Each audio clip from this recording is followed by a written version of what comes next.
आज हम सीखेंगे बड़ी संख्याओं का मानक रूप में निरूपण और बड़ी संख्याओं की तुलना।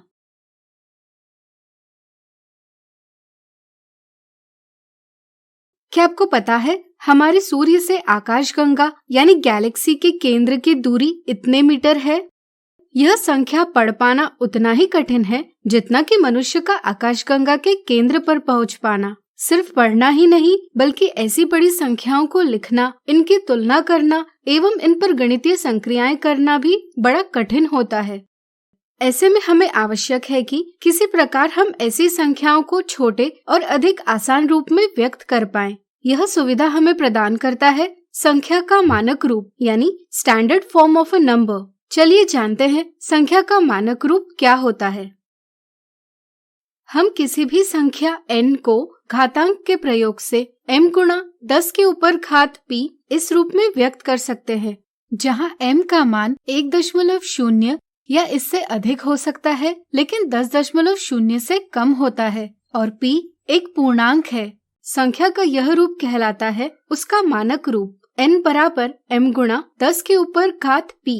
चलिए इसे विस्तार से समझें। हम बात करेंगे इस संख्या की। यह एक पूर्ण संख्या है। पहले हम इसे दशमलव संख्या यानी डेसिमल नंबर में व्यक्त करेंगे। क्या आप बता सकते हैं यह हम कैसे कर सकते हैं? सोचिए। आसान है। हम पूर्ण संख्या के अंतिम अंक के बाद दशमलव बिंदु और इसके बाद शून्य रखकर पूर्ण संख्या को दशमलव संख्या में परिवर्तित कर लेते हैं। इसके बाद हम दशमलव बिंदु के बाईं ओर के अंकों की संख्या गिनेंगे। यहाँ दशमलव बिंदु के बाईं ओर कुल 21 अंक है। अगर हम इसमें से एक को घटाते हैं तो हमें 10 की घात यानी एक्सपोनेंट प्राप्त होती है, यानी कि हमें p का मान प्राप्त होता है। इस तरह से यहाँ 21 से 1 घटाने पर हमें p का मान प्राप्त होगा 20। हमने एक अंक इसलिए घटाया है क्योंकि हमें दशमलव बिंदु को सबसे बाईं ओर के शून्यतर अंक के बाद दर्शाना है। इसके लिए हमें अंकों की गिनती से एक अंक को छोड़ देना होगा। इस तरह से हम दशमलव बिंदु को 3 के दाईं ओर दर्शाते हुए संख्या को इस प्रकार लिख सकते हैं। अंतिम चरण में हम दशमलव बिंदु के दाईं ओर स्थित अंतिम शून्यतर अंक के बाद सभी शून्य हटा देंगे। यहाँ दशमलव बिंदु के बाद कोई भी शून्यतर अंक नहीं है, इसलिए हम एक शून्य रखकर बाकी सभी शून्य हटा देंगे। इससे हमें m का मान प्राप्त होगा 3.0। अब हम m और p के मान से संख्या का मानक रूप यानी स्टैंडर्ड फॉर्म 3.0 गुणा 10 के ऊपर घात 20 इस प्रकार लिख सकते हैं। सूर्य से पृथ्वी की दूरी इस प्रकार है। क्या आप इस संख्या को उसके मानक रूप में व्यक्त कर पाएंगे? वीडियो रोककर प्रयास कीजिए। चलिए इसे मानक रूप में व्यक्त करें। इसे मानक रूप यानी m गुणा 10 के ऊपर घात p में व्यक्त करने के लिए पहले हम इस पूर्ण संख्या के दाईं ओर दशमलव बिंदु और शून्य लेकर दशमलव संख्या में परिवर्तित कर लेंगे। यहाँ दशमलव बिंदु के बाईं ओर कुल 12 अंक है। हम अंकों की कुल गिनती 12 से 1 घटाएंगे जिससे हमें p का मान प्राप्त होगा 11। फिर हम दशमलव बिंदु को सबसे बाईं ओर के शून्यतर अंक 1 के दाईं ओर रखेंगे और अंतिम चरण में दशमलव बिंदु के दाईं ओर स्थित शून्यतर अंक के बाद सभी अंकों को हटा देंगे। इससे हमें m का मान प्राप्त होगा 1.496। अब हम सूर्य से पृथ्वी की दूरी को मानक रूप में 1.496 गुणा 10 के ऊपर घात 11 मीटर इस प्रकार व्यक्त कर सकते हैं। जैसा कि आप देख सकते हैं मानक रूप से हम संख्या को आसान प्रकार से लिख और पढ़ सकते हैं। इसी के साथ मानक रूप के उपयोग से हम संख्याओं की तुलना भी आसानी से कर सकते हैं। उदाहरण के तौर पर चलिए सूर्य से आकाशगंगा के केंद्र की दूरी और सूर्य से पृथ्वी की दूरी की तुलना करें। तुलना करने के लिए पहले हम देखते हैं कि क्या संख्याएं मानक रूप में हैं। यहाँ दोनों संख्याएं मानक रूप में हैं। फिर हम दोनों संख्याओं के 10 की घातों की तुलना करते हैं। यहाँ 10 की घात 20 है और यहाँ 10 की घात 11 है। चूँकि घात 20 घात 11 से बड़ी है इसलिए हम कह सकते हैं कि 3.0 गुणा 10 के ऊपर घात 20 मीटर 1.496 गुणा 10 के ऊपर घात 11 मीटर यानी कि सूर्य से आकाशगंगा के केंद्र की दूरी सूर्य से पृथ्वी की दूरी से बड़ी है। इसी प्रकार आप कोई भी दो बड़ी संख्याएं लेकर इन्हें मानक रूप में व्यक्त कीजिए और इनकी तुलना कीजिए। आज हमने सीखा बड़ी संख्याओं का मानक रूप में निरूपण और बड़ी संख्याओं की तुलना। अगले वीडियो में हम देखेंगे इससे संबंधित कुछ उदाहरण। आज हम देखेंगे बड़ी संख्याओं के मानक रूप और तुलना से संबंधित उदाहरण।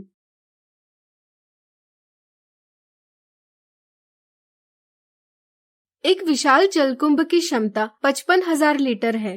क्या आप इस संख्या को मानक रूप यानी स्टैंडर्ड फॉर्म में व्यक्त कर सकते हैं? किसी भी संख्या को मानक रूप में n बराबर m गुणा 10 के ऊपर घात p इस प्रकार व्यक्त किया जाता है, जहां m का मान 1.0 या इससे अधिक हो सकता है, लेकिन 10.0 से कम होता है और p एक पूर्णांक है। 55,000 इस संख्या को मानक रूप में व्यक्त करने के लिए हम इस संख्या को दशमलव संख्या यानी डेसिमल नंबर में व्यक्त करेंगे। अब हम देखते हैं कि दशमलव बिंदु यानी डेसिमल पॉइंट के बाईं ओर कुल 5 अंक हैं। 5 में से 1 घटाकर हमें p का मान प्राप्त होगा 4। फिर हम दशमलव बिंदु को संख्या के सबसे बाईं ओर के अंक के दाईं ओर दर्शाएंगे। फिर हम दशमलव बिंदु के बाद के अंतिम शून्यतर अंक यानी नॉन जीरो डिजिट के बाद सभी शून्य को नजरअंदाज कर देंगे। इससे हमें m का मान प्राप्त होगा 5.5। अब हम m और p के उपयोग से इस संख्या का मानक रूप लिख सकते हैं 5.5 गुणा 10 के ऊपर घात 4। मानक रूप प्राप्त करने के लिए चलिए एक और आकर्षक विधि देखते हैं। 55,000 इस संख्या को मानक रूप में व्यक्त करने के लिए हम 55,000 को 55,000 गुणा 1 इस प्रकार व्यक्त करेंगे। फिर हम 55,000 के आगे एक दशमलव बिंदु रखेंगे। फिर हम दशमलव बिंदु को एक एक स्थान बाईं ओर सरकाते जाएंगे। संख्या का मान समान रखने के लिए हम 10 से गुणा करते जाएंगे, जिसे हम 1 के दाईं ओर शून्य की संख्या बढ़ाकर दर्शाते हैं। यह हम तब तक करेंगे जब तक दशमलव संख्या का मान 1.0 या इससे अधिक और 10.0 से कम नहीं आता। जैसे ही हमें यह स्थिति प्राप्त होगी, हम बिंदु को सरकाना रोक देंगे। यहाँ 10,000 में 1 के दाईं ओर 4 शून्य है, जिसका अर्थ है यह संख्या प्राप्त करने के लिए 4 बार 10 का स्वयं से गुणा किया गया है। इसलिए हम 10,000 को 10 के ऊपर घात 4 इस प्रकार व्यक्त कर सकते हैं। इसी के साथ दशमलव बिंदु के बाद के अंतिम शून्यतर अंक के बाद स्थित किसी भी शून्य का कोई महत्व नहीं, इसलिए इन्हें हम नजरअंदाज कर देंगे। इससे हमें दी संख्या का मानक रूप प्राप्त होगा 5.5 गुणा 10 के ऊपर घात 4, यानी कि जलकुंभ की क्षमता 5.5 गुणा 10 के ऊपर घात 4 लीटर से दर्शाई जा सकती है। अगला उदाहरण, यहाँ कुछ मानव निर्मित उपग्रहों की पृथ्वी से दूरियां दर्शाई है। इन दूरियों की तुलना करके ज्ञात कीजिए कौन सा उपग्रह पृथ्वी के सबसे पास है तथा कौन सा उपग्रह पृथ्वी के सबसे दूर है। दिए उपग्रहों में पृथ्वी के सबसे पास तथा सबसे दूर स्थित उपग्रह का पता लगाने के लिए हमें इनकी दूरियों की तुलना करनी होगी। चलिए 3.578 गुणा 10 के ऊपर घात 7 मीटर और 8.98 गुणा 10 के ऊपर घात 6 मीटर की तुलना करें। हम देखते हैं कि दोनों दूरियों की इकाइयां मीटर में दर्शाई गई है, यानी कि दोनों की इकाइयां समान हैं। इसलिए हम दोनों संख्याओं की तुलना कर सकते हैं। यहाँ दोनों संख्याएं अपने मानक रूप में हैं। हम देखते हैं कि दोनों संख्याओं में 10 की घात बराबर नहीं है। इस संख्या में 10 की घात 7 है, जबकि इस संख्या में 10 की घात 6 है। ऐसी स्थिति में हम कह सकते हैं कि 10 की घात जिस संख्या में बड़ी होगी वह बड़ी संख्या होती है। इसलिए 3.578 गुणा 10 के ऊपर घात 7 मीटर 8.98 गुणा 10 के ऊपर घात 6 मीटर से बड़ी है। इसी प्रकार अगर हम 3.578 गुणा 10 के ऊपर घात 7 मीटर और 8.78 गुणा 10 के ऊपर घात 6 मीटर की तुलना करेंगे, तो यहाँ भी हम देखते हैं कि इस संख्या में 10 की घात 7 है, जबकि इस संख्या में 10 की घात 6 है। इसलिए हम कह सकते हैं कि 3.578 गुणा 10 के ऊपर घात 7 मीटर 8.78 गुणा 10 के ऊपर घात 6 मीटर से बड़ी है। दोनों स्थितियों से हम कह सकते हैं कि यहाँ 3.578 गुणा 10 के ऊपर घात 7 सबसे बड़ी संख्या है, यानी कि उपग्रह A पृथ्वी से सबसे अधिक दूरी पर है। अब चलिए पता करते हैं पृथ्वी के सबसे पास कौन सा उपग्रह है।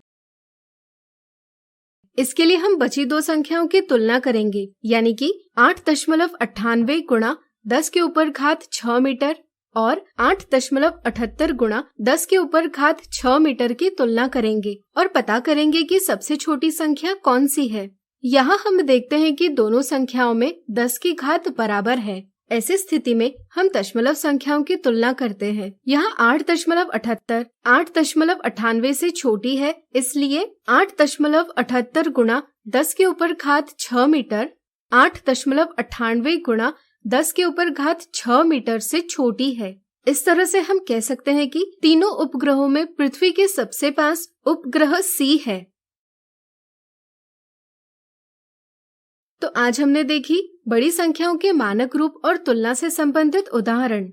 अगले वीडियो में हम देखेंगे इनसे जुड़ी कुछ मिथ्या धारणाएं।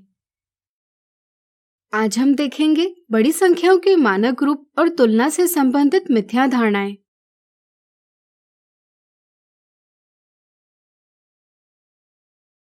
मिथ्या धारणा 1, 45,236 इस संख्या का मानक रूप यानी स्टैंडर्ड फॉर्म ज्ञात कीजिए। कुछ बच्चे 45,236 इस संख्या को मानक रूप में व्यक्त करते वक्त मानक रूप की अवधारणा को सही से नहीं समझ पाते। वे किसी भी घातांकीय रूप यानी एक्सपोनेंशियल फॉर्म को ही संख्या का मानक रूप समझ लेते हैं। इस तरह से वे 45,236 गुणा 10 के ऊपर घात 3 0.45236 गुणा 10 के ऊपर घात 5 और 4.5236 गुणा 10 के ऊपर घात 4 इसी के साथ इन दशमलव रूपों को ही दी संख्या का मानक रूप समझ लेते हैं और जवाब देते हैं ऑप्शन 4, जो कि एक गलत जवाब है। कुछ बच्चे यह समझते हैं कि संख्या का मानक रूप ऑप्शन 2 की ही तरह व्यक्त किया जाता है, लेकिन यह भी गलत समझ है, इसलिए ऑप्शन 2 भी गलत जवाब है। सही समझ यह है कि 45.236 गुणा 10 के ऊपर घात 3 और 0.45236 गुणा 10 के ऊपर घात 5 दोनों ही दी संख्या के घातांकीय रूप जरूर है, लेकिन वे मानक रूप नहीं है। ऐसा इसलिए क्योंकि संख्या का मानक रूप m गुणा 10 के ऊपर घात p के रूप में लिखा जाता है, जहाँ m का मान 1.0 या इससे अधिक हो सकता है, लेकिन 10.0 से कम होता है और p एक पूर्णांक है। ऑप्शन 1 में हम देखते हैं कि m का मान 10.0 से बड़ा है, इसलिए यह गलत जवाब है। ऑप्शन 2 में m का मान 1.0 से छोटा है, इसलिए यह भी मानक रूप नहीं है। ऑप्शन 3 में m का मान 1.0 से बड़ा लेकिन 10.0 से छोटा है और p का मान 4 एक पूर्णांक है, इसलिए यह दी संख्या का सही मानक रूप है। मिथ्या धारणा 2, दी संख्याओं के बीच तुलना के कौन से चिन्ह का प्रयोग किया जाएगा। घातांकों की तुलना करते समय अक्सर बच्चे कुछ साधारण गलतियां करते हैं, जैसे कुछ बच्चे 10 की घात को नजरअंदाज कर देते हैं और सिर्फ दशमलव संख्याओं यानी डेसिमल नंबर्स की तुलना करते हैं। दशमलव संख्याओं की तुलना कर उन्हें लगता है कि पहली संख्या दूसरी संख्या से बड़ी है, इसलिए वे ऑप्शन 1 जवाब देते हैं, लेकिन यह एक गलत जवाब है। सही प्रकार से तुलना करने के लिए पहले हम देखते हैं दो संख्याएं अपने मानक रूप में है या नहीं। अगर संख्याएं मानक रूप में नहीं होंगी तो हम इन्हें मानक रूप में परिवर्तित करते हैं। फिर हम दोनों संख्याओं में 10 की घात देखते हैं और पता करते हैं कि कौन सी संख्या में 10 की घात बड़ी है या छोटी है। जैसे यहाँ दूसरी संख्या में 10 की घात पहली संख्या के 10 की घात से बड़ी है। ऐसी स्थिति में हम कह सकते हैं कि दूसरी संख्या पहली संख्या से बड़ी है। चलिए इसे और अच्छे से समझें। हम 5.495 गुणा 10 के ऊपर घात 5 को 5,49,500 इस प्रकार लिख सकते हैं। इसी प्रकार 4.098 गुणा 10 के ऊपर घात 6 को 40,98,000 इस प्रकार लिख सकते हैं। अब अगर हम दोनों संख्याओं की तुलना करेंगे तो हम देखते हैं कि पहली संख्या में 6 अंक है, जबकि दूसरी संख्या में 7 अंक है। और आपको जरूर ज्ञात होगा कि वह पूर्ण संख्या जिसमें ज्यादा अंक होते हैं बड़ी संख्या होती है, इसलिए दूसरी संख्या बड़ी है। इसलिए दिए सवाल का सही जवाब है ऑप्शन दूसरा। आज हमने देखी बड़ी संख्याओं के मानक रूप और तुलना से संबंधित मिथ्या धारणाएं।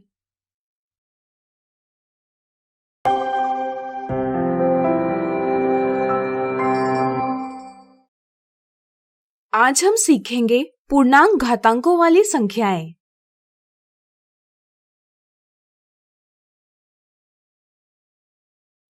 पिछली कक्षा में हमने बड़ी संख्याओं को आसान रूप में लिखने के लिए घातांकीय रूप यानी एक्सपोनेंशियल फॉर्म का प्रयोग करना सीखा।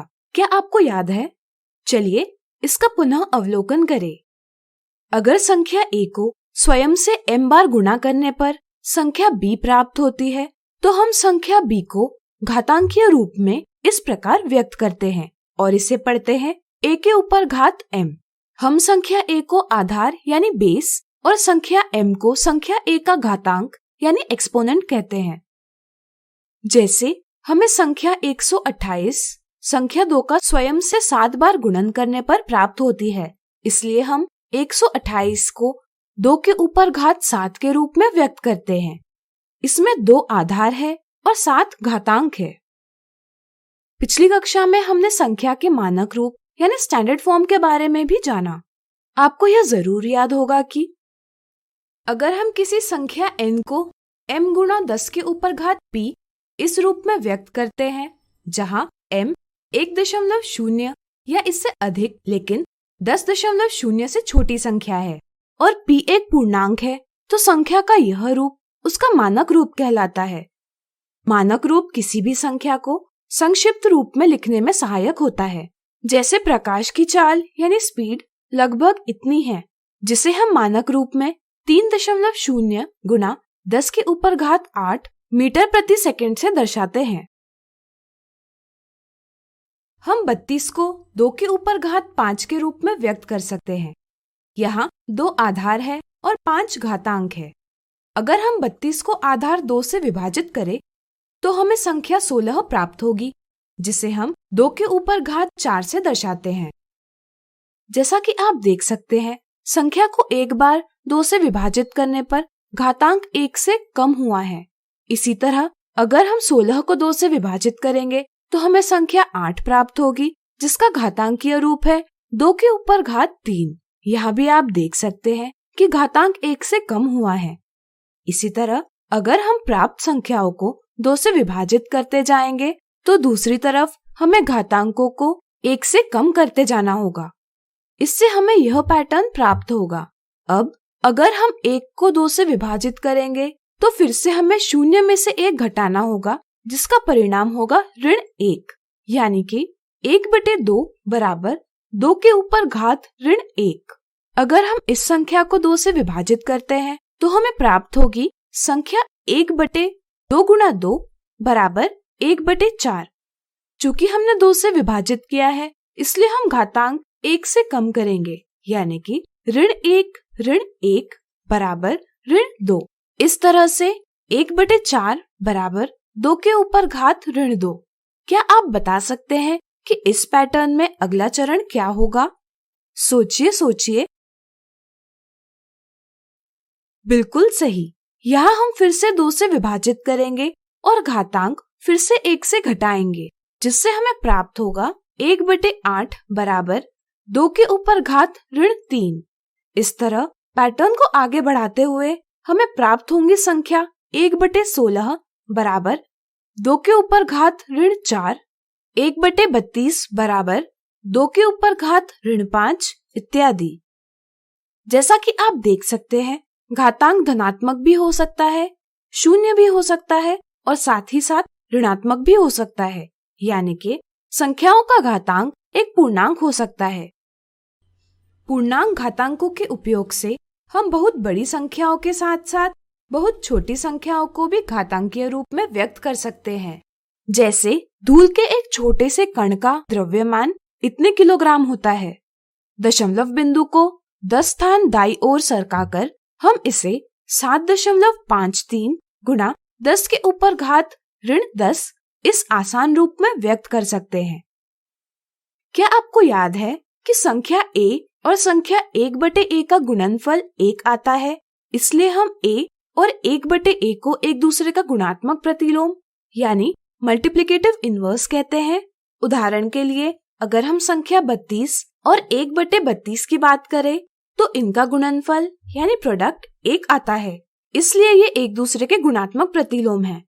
अब जैसा कि आप जान गए हैं, हम 32 को 2 के ऊपर घात 5 और 1/32 को 2 के ऊपर घात ऋण 5 इस प्रकार लिख सकते हैं। इसी के साथ हम 2 के ऊपर घात 5 और 2 के ऊपर घात ऋण 5 को भी एक दूसरे का गुणात्मक प्रतिलोम कह सकते हैं।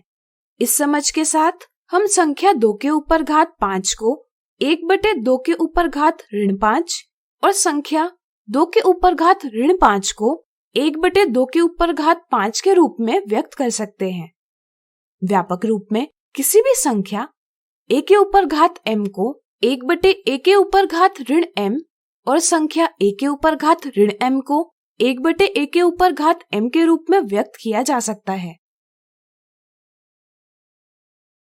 घातांक की समझ हमें संख्या का विस्तारित रूप यानी एक्सपैंडेड फॉर्म लिखने में सहायता करती है। जैसे अगर हमें 2365.985 का विस्तारित रूप लिखना होगा तो यह हम निम्न प्रकार से कर सकते हैं। जैसा कि आप देख सकते हैं, यहाँ इस सारणी में हमने अंकों को उनके उचित स्थान पर दर्शाया है। स्थानों के आधार पर हम इस संख्या का विस्तार निम्न प्रकार से कर सकते हैं। 2365.985 बराबर 2 गुणा 1000 धन 3 गुणा 100 धन 6 गुणा 10 धन 5 गुणा 1 धन 9 गुणा 1/10 धन 8 गुणा 1/100 धन 5 गुणा 1/1000। यहाँ हम 100 को 10 के ऊपर घात 2 और 1000 को 10 के ऊपर घात 3 लिख सकते हैं। गुणात्मक प्रतिलोम की समझ से हम 1/10 को 10 के ऊपर घात ऋण 1, 1/10 के ऊपर घात 2 को 10 के ऊपर घात ऋण 2 और 1/10 के ऊपर घात 3 को 10 के ऊपर घात ऋण 3 लिख सकते हैं। इसलिए हम दी संख्या का विस्तारित रूप इस प्रकार लिख सकते हैं। तो आज हमने सीखा पूर्णांक घातांकों वाली संख्याएं। अगले वीडियो में इनसे जुड़े कुछ मजेदार उदाहरण देखेंगे।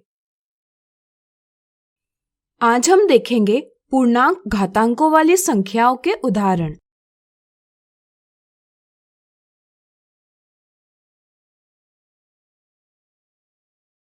साधारणतः मनुष्य के शरीर में 100 बिलियन कोशिकाएं यानी सेल्स होती हैं। इस संख्या को घातांक यानी एक्सपोनेंट में व्यक्त कीजिए। घातांक में व्यक्त करने के लिए पहले हमें इस संख्या को अंकों में व्यक्त करना आवश्यक होगा।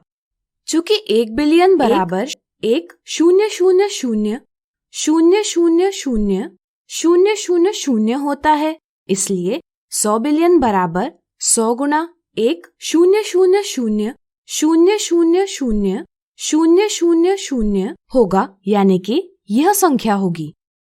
यहाँ प्रत्येक शून्य एक बार 10 से गुणन को दर्शाता है। चूंकि यह शून्य की कुल संख्या 11 है, इसलिए हम कह सकते हैं कि 10 का स्वयं से 11 बार गुणन करने पर हमें यह संख्या प्राप्त होगी। इस तरह से हम दी गई संख्या को 10 की घात 11 के रूप में व्यक्त कर सकते हैं। अगला उदाहरण 2137.69 को विस्तारित रूप यानी एक्सपैंडेड फॉर्म में व्यक्त कीजिए। सबसे पहले हम इस संख्या को स्थानीय मान सारणी यानी प्लेस वैल्यू टेबल में दर्शाएंगे। जैसा कि आप देख सकते हैं, यह 2 1000 के स्थान पर है, इसलिए इसका मान होगा 2 गुणा 1000। इसी तरह 1 सैकड़े के स्थान पर है, इसलिए इसका मान होगा 1 गुणा 100। इसी प्रकार 3 का मान है 3 गुना 10। 7 का स्थानीय मान यानी प्लेस वैल्यू है 7 गुणा 1। क्या आप बता सकते हैं कि यह 6 का स्थानीय मान क्या होगा? सोचिए।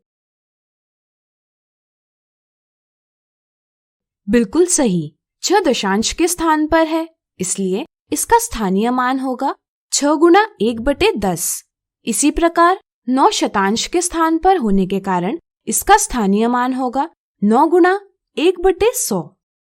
संख्या का विस्तारित रूप अंकों के स्थानीय मानों को योग के रूप में व्यक्त करने पर प्राप्त होता है, यानी कि हम 2137.69 को इस प्रकार व्यक्त कर सकते हैं।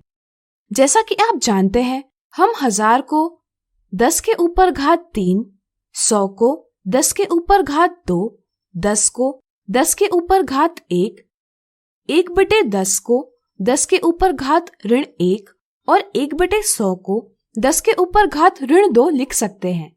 इसी के साथ दी संख्या का विस्तारित रूप लिखा जा सकता है 2 गुणा 10 के ऊपर घात 3 धन 1 गुणा 10 के ऊपर घात 2 धन 3 गुणा 10 के ऊपर घात 1 धन 7 गुणा 10 के ऊपर घात 0 धन 6 गुणा 10 के ऊपर घात ऋण 1 धन 9 गुणा 10 के ऊपर घात ऋण 2।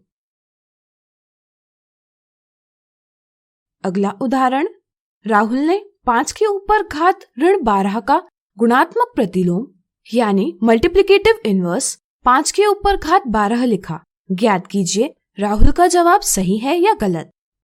किसी संख्या का गुणात्मक प्रतिलोम वह संख्या होती है जिसके साथ उसका गुणन करने पर परिणाम 1 प्राप्त होता है। किसी संख्या b का गुणात्मक प्रतिलोम 1/b लिखा जाता है। मान लीजिए b बराबर a के ऊपर घात m है, तो ऐसी स्थिति में b का गुणात्मक प्रतिलोम लिखा जाएगा 1/a के ऊपर घात m, यानी कि a के ऊपर घात ऋण m। इस समझ के साथ हम 5 के ऊपर घात ऋण 12 का गुणात्मक प्रतिलोम लिख सकते हैं 1/5 के ऊपर घात ऋण 12, यानी कि 5 के ऊपर घात 12। इसलिए हम कह सकते हैं कि राहुल ने सही जवाब दिया है। अगला उदाहरण, निम्नलिखित संख्या को घातांकीय रूप में व्यक्त कीजिए। हम दी गई संख्या को 1/3 गुणा 3 गुणा 3 गुणा 3 गुणा 3 गुणा 3 गुणा 3 गुणा 3 के रूप में लिख सकते हैं। यहाँ आप देख सकते हैं कि हर में 3 का स्वयं से 8 बार गुणा किया गया है, इसलिए हम हर के स्थान पर 3 के ऊपर घात 8 लिख सकते हैं। आपको यह भी ज्ञात होगा कि हम किसी संख्या 1/a की घात m को a की घात ऋण m इस प्रकार लिख सकते हैं। इसलिए हम 1/3 की घात 8 को 3 की घात ऋण 8 लिख सकते हैं। इससे हमें दी संख्या का घातांकीय रूप प्राप्त होगा 3 की घात ऋण 8। आज हमने देखे पूर्णांक घातांकों वाली संख्याओं के उदाहरण। अगले वीडियो में हम देखेंगे इनसे जुड़ी कुछ मिथ्या धारणाएं। आज हम देखेंगे पूर्णांक घातांकों वाली संख्याओं से जुड़ी कुछ मिथ्या धारणाएं और साधारण गलती।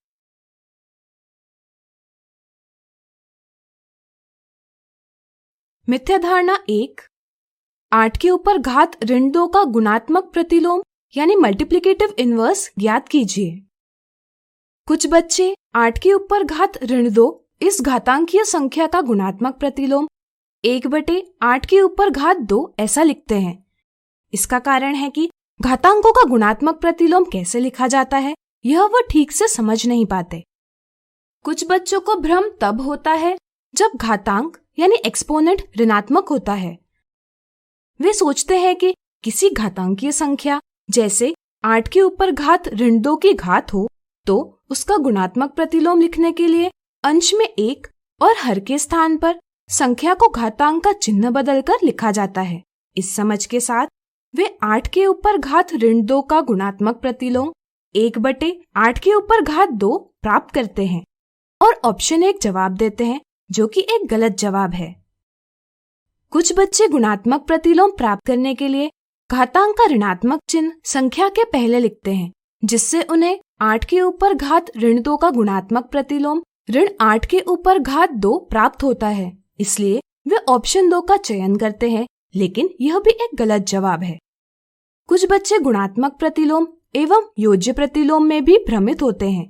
ऋण 8 के ऊपर घात ऋण 2 को 8 के ऊपर घात ऋण 2 का गुणात्मक प्रतिलोम समझ लेते हैं और ऑप्शन 4 जवाब देते हैं, लेकिन ऋण 8 के ऊपर घात ऋण 2 यह संख्या 8 के ऊपर घात ऋण 2 का योज्य प्रतिलोम है, न कि गुणात्मक प्रतिलोम, इसलिए ऑप्शन 4 भी गलत है। ध्यान रहे, किसी संख्या a के ऊपर घात m का गुणात्मक प्रतिलोम a के ऊपर घात ऋण m होता है। इस कारण 8 के ऊपर घात ऋण 2 का गुणात्मक प्रतिलोम है 8 के ऊपर घात 2, इसलिए ऑप्शन 3 सही जवाब है। मिथ्या धारणा 2, ऋण 4 के ऊपर घात 2 का मान निम्नलिखित में से कौन सी संख्या के बराबर है? कुछ बच्चे ऋणात्मक संख्या और ऋणात्मक घातांक इन अवधारणाओं को ठीक से नहीं जान पाते। वे सोचते हैं कि ऋण 4 के ऊपर घात 2 बराबर है ऋण 4 गुणा ऋण 4 बराबर 16 होता है, लेकिन यह गलत समझ है। इस समझ से दिया गया जवाब ऑप्शन 1 भी गलत जवाब है। यहाँ कोष्ठकों का प्रयोग नहीं किया गया है, जिससे यह पता चलता है कि घात सिर्फ 4 की है, न कि ऋण चिन्ह की। इसलिए ऋण 4 के ऊपर घात 2 बराबर ऋण 4 गुणा 4 लिखना सही है, जिससे हमें सही परिणाम प्राप्त होता है ऋण 16। इसलिए ऑप्शन 2 सही जवाब है। यह बात जरूर है कि अगर यहाँ ऋण 4 के ऊपर घात 2 लिखा होता तो इसे ऋण 4 गुणा ऋण 4 लिखा जाता, यानी कि इसका परिणाम प्राप्त होता 16। इसलिए घातांकों की समझ का प्रयोग करते समय कौन सी संख्या का घातांक दिया गया है, इस पर ध्यान रखना जरूरी है। अब चलिए देखते हैं एक साधारण गलती। कुछ बच्चे घातांकों के ऋण चिन्ह का महत्व नहीं समझते और उसे नजरअंदाज कर देते हैं। जैसे वे समझते हैं कि a के ऊपर घात ऋण m को ही a के ऊपर घात m लिखा जा सकता है, लेकिन यह गलत समझ है। चलिए इसे समझें। इसके लिए हम एक संख्या लेंगे 2 के ऊपर घात ऋण 3।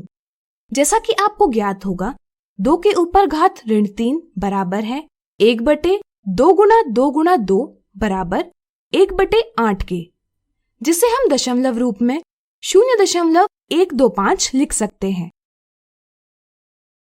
अब अगर हम 2 के ऊपर घात 3 की बात करें तो इसे हम 2 गुणा 2 गुणा 2 यानी कि 8 लिख सकते हैं। क्या दोनों का मान बराबर है? सोचिए।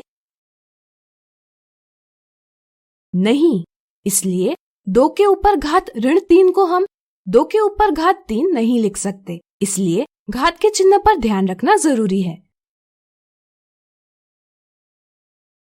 तो आज हमने देखी पूर्णांक घातांकों वाली संख्याओं से जुड़ी कुछ मिथ्या धारणाएं और साधारण गलती।